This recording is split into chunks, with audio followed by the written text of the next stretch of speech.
Hello everyone, welcome back to one more mini vlog. నిన్న గురు పౌర్ణమి కదా, నేను ప్రసాదం కోసం కేసరి చేశాను అనమాట. చాలా తక్కువ చేశాను ప్రసాదం వరకే, ఎందుకంటే మళ్ళీ పిల్లలు తినకూడదు కదా, చక్కెర వేస్తాం కాబట్టి.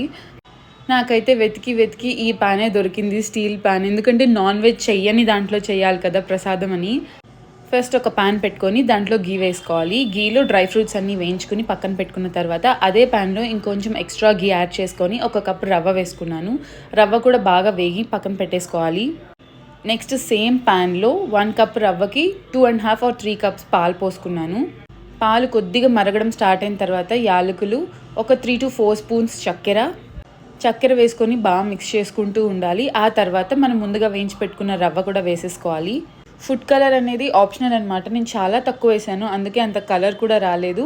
అలా దగ్గర పడిన తర్వాత డ్రై ఫ్రూట్స్ వేసుకొని లాస్ట్లో గీ యాడ్ చేసుకుంటే ప్రసాదం రెడీ అయిపోయింది. మీరు గురు పౌర్ణమికి ఏం ప్రసాదం చేశారో కామెంట్ చేయండి ప్లీజ్.